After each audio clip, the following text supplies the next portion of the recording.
Halo teman-teman, ketemu lagi dengan saya Reza Arsadia. Nah, untuk episode kali ini saya akan membahas tentang sesuatu yang pasti banyak teman-teman tunggu, yaitu bagaimana caranya agar studio tato kita tuh rame dan mahal. Tapi sebelumnya mari kita lihat iklan berikut ini, check it out.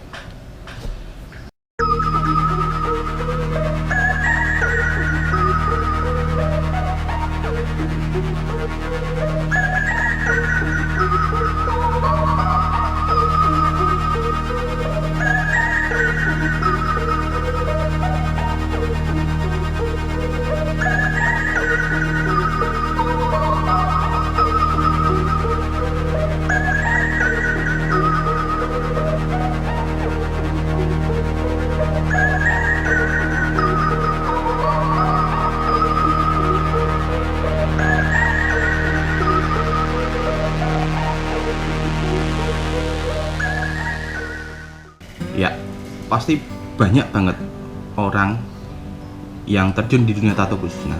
Itu harga tatonya bisa mahal banget dan rame banget. Pasti hampir semua orang, gak hampir tapi banyak orang menginginkan hal itu. Itulah kenapa mereka terjun ke dunia tato. Tapi faktanya banyak yang akhirnya dia gulung tikar atau tidak bisa menjamin kehidupannya di dunia tato. Itu kenapa? Karena kebanyakan orang berpikir ketika terjun ke dunia tato, dia hanya cukup membeli alatnya saja, lalu that's it, sudah itu aja, selesai. Lalu dia akan datang sendiri uangnya dan otomatis duitnya akan banyak. Padahal salah. Ketika kalian ingin berhasil di dunia tato, itu ada banyak faktor yang diperlukan. Tidak hanya cuma punya alat saja atau tidak hanya bisa gambar saja, tapi ada banyak faktor. Salah satunya adalah marketing. Banyak orang tidak paham tentang ini. Dia bahkan tahu tapi dia meremehkan. Padahal marketing itu penting. Marketing itu adalah bagaimana caranya agar tato kita laku, agar tato kita dikenal banyak orang. Tapi banyak orang yang meremehkan itu, dia hanya membeli alat saja, mentato orang, atau nanti orang akan datang sendiri. Nah, orang nggak akan tahu tato kalian kalau kalian tidak melakukan metode marketing ini. Jadi marketing adalah hal yang penting. Ketika kalian mentato sebagus apapun gambar kalian, tapi kalian tidak pintar marketing, maka kalian tidak akan berhasil di dunia tato. Kalaupun berhasil, kalian pasti hanya akan ikut orang, tidak bisa buka studio mandiri, ataupun parahnya lagi, kalian berhenti mentato alias bangkrut. Jadi kuncinya adalah di marketing. Nah, saya akan mencoba membahas sedikit aja ya, nggak usah banyak-banyak marketing, tapi yang poin-poin pentingnya saja. Bagaimana sih marketing di dunia tato itu? Ini menurut pengalaman saya ya, dan saya juga belajarnya saya juga, untungnya saya dikasih rezeki bisa belajar sampai ke luar negeri untuk mempelajari marketing di dunia tato ini. Jadi di sini saya ada 3 faktor tentang marketing di dunia tato, khususnya yang bagi kalian yang awal. Pertama, pasti kalian ketika terjun di dunia tato, pasti kan orang nggak tahu kalian kan. Orang tidak akan tahu kalian, tidak kenal kalian. Makanya yang pertama itu adalah bagaimana caranya agar orang itu melirik gambar kalian. Yang pertama, nanti akan kita bedah satu-satu. Lalu yang kedua, bagaimana ketika orang sudah melirik tato kalian, bagaimana caranya orang itu datang ke tempat kalian, ya kan? Lalu yang ketiga adalah bagaimana caranya orang itu agar kembali lagi ke tempat kalian atau memberi kabar ke teman-temannya bahwa ayo bikin tato di tempat kalian aja. Nah, itu 3 faktor poin yang saya rangkum.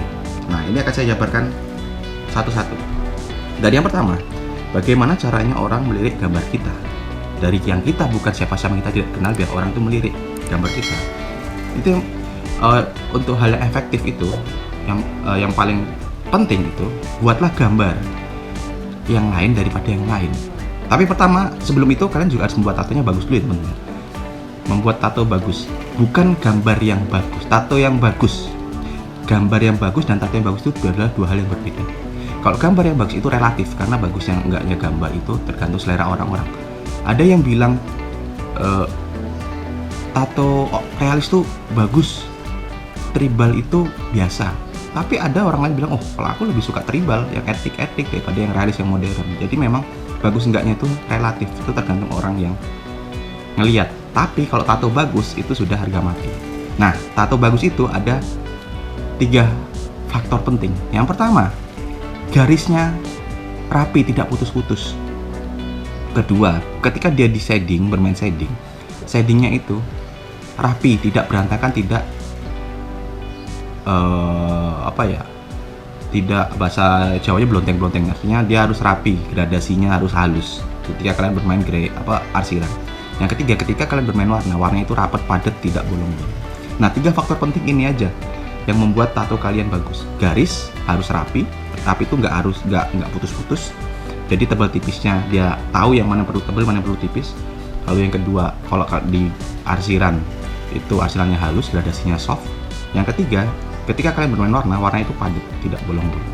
Nah, itu adalah yang membuat tato bagus, hanya 3 faktor ini. Nah, pastikan kalian sudah menguasai 3 faktor ini. Lalu kita lanjut ke gambar. Nah, ya, kebalikan yang tadi, ketika kalian sudah menguasai tato yang bagus, maka kalian harus bisa memilih gambar yang lain daripada yang lain. Karena apa, teman-teman? Karena ketika kalian mengikuti perkembangan gambar sekarang, maka kalian tidak akan dilihat orang. Misalkan sekarang itu baru ngetren, misalnya contoh aja, misalkan lagi baru ngetren watercolor. Lalu kalian juga ikut watercolor karena biar sama dengan yang lain. Itu justru salah, teman. Justru kalian harus membuat gambar yang lain daripada yang lain. Jangan yang sama seperti era itu. Karena apa? Karena orang nggak akan melihat, karena itu sama. Kalau kalian membuat sesuatu yang berbeda di antara lingkup itu, maka orang akan melirik kalian. Contohnya, misalkan dalam satu ruangan itu berjejer motor Harley Davidson, misalkan ada ratusan motor Harley Davidson. Lalu ada satu motor nyempil atau yang tersisip, motor Vespa. Pasti orang akan cenderung lihat ke Vespa itu daripada ke yang ratusan Harley itu. Karena apa ya? Karena dia sudah bisa melihat Harley itu udah hal yang biasa. Dan biasanya kalau sudah terlalu biasa, dia akan melihat yang terbagus. Misalkan Harley Davidson itu udah 100, pasti yang dilihat tuh yang terbagus dari versi Harley Davidson itu. Tapi karena ada nyempil satu Vespa, pasti otomatis orang akan melihat Vespa itu. Karena apa? Karena dia lain daripada yang lain. Tapi kalau kalian ikut memasukkan Harley Davidson di motor itu, maka kalian harus bisa memastikan Harley Davidson kalian itu bagus banget agar bisa dilirik orang. Tapi ketika kalian nggak bisa memastikan Harley Davidson kalian itu bagus, kalian harus menyempilkan satu motor yang lain daripada yang lain, yaitu Vespa, dimasukin di sana. Pasti orang akan melihat. Poin pertama adalah orang lihat dulu. Oh, ini Harley Davidson. Oh, ini Vespa. Ada di kumpulan Harley. Sama kayak tato. Ketika kalian misalkan masuk sekarang lagi ngetrennya watercolor, lalu kalian masuk tribal. Kalian menjalankan tato tribal atau simple lah, tato simple gitu. Pasti orang akan melirik ke tato tribal itu atau tato simple itu. Jadi buatlah sesuatu yang lain daripada yang lain. Jangan mengikuti arus dulu. Agar orang melirik. Jadi itu. Makanya dulu pernah ada orang luar negeri itu hebat banget. Jadi ketika orang lagi boomingnya realis atau apa, dia bisa masuk membuat gambar. Kalau kalian teman-teman pernah lihat itu tatonya itu kayak bordir. Namanya gak salah atau Daedalus atau siapa, tapi dia tatonya kayak bordir. Langsung kan orang melihat karya-karya dia karena dia bisa membuat sesuatu tato yang unik banget, yang beda banget daripada yang lain. Yaitu tato bordir, belum ada. Dan juga tato ada juga orang itu nama siapa, dia membuat tato neon. Akhirnya orang akan melirik dia. Ini siapa sih? Kok tatonya lain daripada yang lain? Padahal ada yang lebih, kalau kita lihat dari segi kualitas, orang yang bisa gambar tato realis, real, sama yang bordir itu kan pasti lebih kerenan yang realis kan menurut orang kalau dari segi kualitas gambar. Tapi justru orang beralih melihat ke yang bordir itu. Karena apa? Itu lain daripada yang lain. Nggak banyak orang bisa membuat tato bordir itu. Itu kuncinya. Ketika kalian bisa membuat sesuatu yang beda dari orang pada umumnya, maka orang akan melirik. Seperti saya, ketika sekarang orang banyak beralih ini, saya justru datang dengan horor. Saya mempresentasikan tato saya horor. Akhirnya orang melirik ke horor. Karena apa? Karena nggak banyak orang yang mentato di bidang horor. Jadi itu adalah salah satu trik marketing saya agar orang melirik saya. Pertama melirik dulu, gak perlu harus datang. Pertama orang melirik dulu, biar melirik, kenal, ini orang ini nato horor, orang ini nato ini. Jadi biar dia tahu karya kita. Makanya faktor utama adalah biar orang melirik dulu. Lalu setelah kalian bisa membuat gambar yang bagus, bukan yang gambar bagus, membuat gambar yang unik. Lalu ada lagi lanjutannya, kalian harus bisa mendokumentasikannya dengan baik. Sebagus apapun gambar kalian, kalau kalian nggak bisa mendokumentasikan, orang nggak akan tahu gambar kalian itu bagus. Bener nggak? Nah, kebanyakan orang dia meremehkan dokumentasi, padahal itu kesalahan fatal. Dia meremehkan dokumentasi, bahkan nggak dokumentasi. Maksudnya meremehkan gitu, dia foto asalnya cepet, udah gitu. Padahal ketika kalian ingin orang tahu, kan perlu iklan. Nah, iklan itu yang diperlukan itu adalah dokumentasi, entah foto atau video. Nggak mungkin kan, tato kalian bagus terus kalian bawa orang customer kalian kemana-mana, ini tatoku bagus, nggak mungkin kan. Kalian butuh dokumentasi, yaitu foto dan video. Nah, foto dan video kalau kurang bagus kualitasnya, percuma dong kalian mentato bagus, mentato lama 8 jam, lalu kalian fotonya asal. Alhasil, apa yang dilihat realita di mata dan yang dilihat di kamera, di foto, itu beda. Yang harusnya tato kalian itu bagus, tapi karena fotonya asal-asalan, dia orang, tatonya biasa. Itu faktor penting kan. Banyak orang yang meremehkan dokumentasi, tapi dia akhirnya itu tato dia akan sepi. Karena apa? Orang nggak tahu kok tato dia bagus. Dia meremehkan dokumentasi. Nah, dokumentasi yang bagus. Makanya kalau studio tato yang besar, teman-teman, itu dia punya tim dokumentasi. Studio tato yang besar pasti punya tim dokumentasi yang terdiri 2-3 orang. Entah itu dia mendokumentasikan foto atau video. Nggak usah kita ngomongin tato lah ya. Sebuah brand besar, entah itu restoran atau produk, pasti dia akan difoto dengan bagus.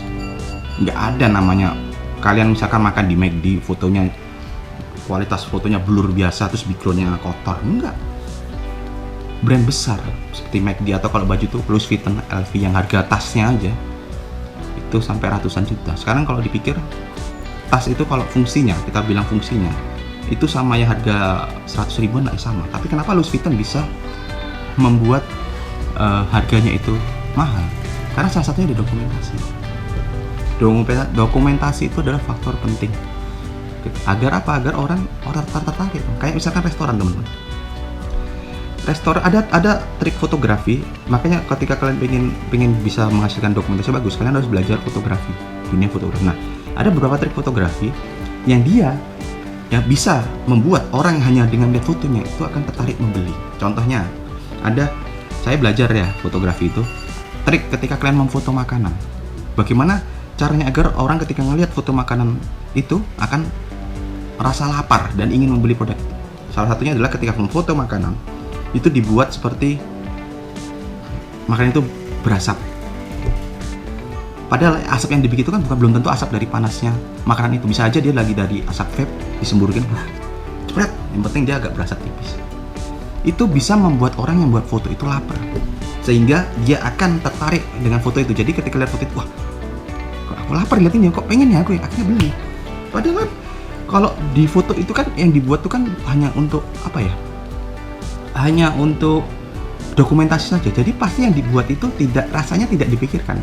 Ketika untuk dokumentasi, karena hanya untuk dokumentasi aja, untuk difoto. Yang penting bentuknya aja, rasa nomor sekian untuk dokumentasi loh ya, bukan realitanya. Dan belum tentu, aku yang seperti yang bilang, belum tentu itu panas. Gimana caranya? Itu trik aja fotografi untuk dokumentasi, biar makanan itu terlihat enak. Padahal kan itu belum tentu dibikin enak, karena cuma dokumentasi. Mungkin bisa aja cuma asal dimasak aja, yang penting cuma foto, nggak dimakan juga kok, cuma dokumentasi. Tapi kenapa ketika dilihat itu terlihat enak? Karena itu yang dokumentasi bagus, fotografinya bagus. Atau yang kedua, ada produk minuman es. Ketika kita lihat fotonya itu kita rasanya haus banget ingin minum. Itu ada triknya, teman-teman.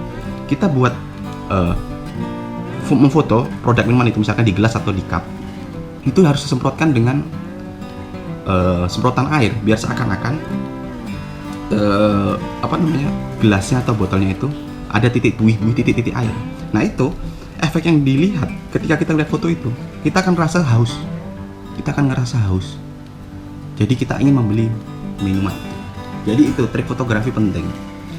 Makanya sebuah brand yang besar dan studio yang besar itu memerlukan dokumentasi yang bagus agar barangnya terlihat mewah, terlihat mahal. Jadi ketika kalian menjual produk itu dengan harga mahal, wajar. Karena apa? Karena terlihat ketika dokumentasi itu mahal. Nanti akan saya contohkan foto-foto, beberapa foto yang tatonya itu sama, tapi dengan difoto dengan fotografi biasa atau yang bagus. Nah, ketika kalian memfoto tato kalian itu biasa, harga tato kalian tidak akan terlihat mahal. Harga tato kalian akan terlihat murah, sehingga ketika kalian ingin menghargai mahal, itu orang nggak mau. Tapi ketika kalian bisa mendokumentasikan foto kalian yang bagus, pasti akan terlihat mahal. Jadi kalian mengenai harga mahal itu hal yang wajar. Banyak hal yang orang akhirnya meremehkan foto. Ada satu kejadian juga, saya pernah ngobrol sama orang, kamera dia tuh bagus, tapi kenapa kok kamu fotonya sembarangan? Jadi dia curhat, lah aku nato bagus malah dibully. Alah, itu bagusnya cuma karena foto aja yang bagus, aslinya enggak, karena kameranya aja yang bagus, karena editannya yang bagus. Ya seorang gitu susah maju. Makanya teman-teman, omongan seperti itu tuh jangan dijadikan kalian down.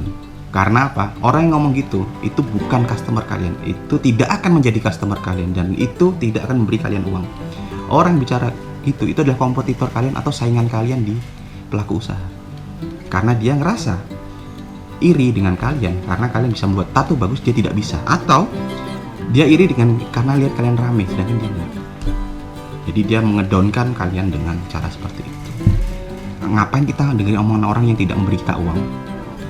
Ayo, oh dia susah ngajak-ngajak, yuk kita nggak mau. Yang penting kan gimana caranya kita rame, yang penting gimana caranya customer kita datang. Ngapain kita dengan omongan orang tapi sedangkan kita jadi hidupnya susah. Jadi itu nggak usah dengerin teman-teman.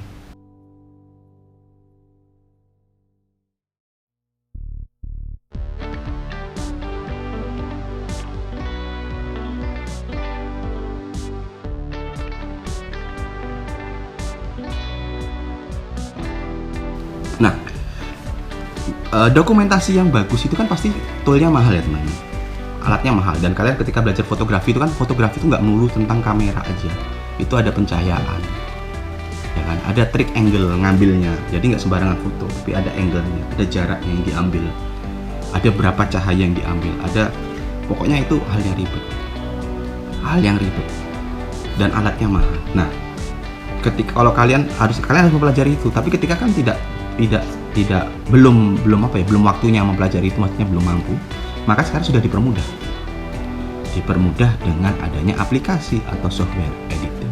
Pakai aja itu. Ngapain kalian malu kayak gitu. Banyak orang yang bilang, oh itu fotonya bagus, itu karena proses editing. Tapi orang yang ngomong gitu selalu cari kamera yang terbagus. Kamera yang bagus berfoto apa bedanya? Kamu anti editing tapi kalian mencari kamera yang bagus. Padahal kamera yang bagus, khususnya di HP, itu kan ada aplikasi di kameranya itu agar tatonya itu bisa gelap terangnya bisa otomatis. Contohnya gini, sebuah foto bagus itu ketika pencahayaannya nggak over, nggak terlalu terang, nggak terlalu gelap. Nah, itu kalau kita pakai dunia fotografi manual itu kita bisa bermain di cahaya lampu. Tapi apa jadinya kalau kalian ternyata nggak tahu cara itu atau udah terlanjur di foto? Akhirnya kita bermain editing. Misalkan di foto itu, wah cahayanya over sehingga silau. Nah, kita bisa menurunkan cahaya itu dari menggelapkan tatonya itu. Nah, jadi itulah fungsinya kita dipermudah dengan adanya aplikasi. Tapi justru kenapa kita membuat ribet?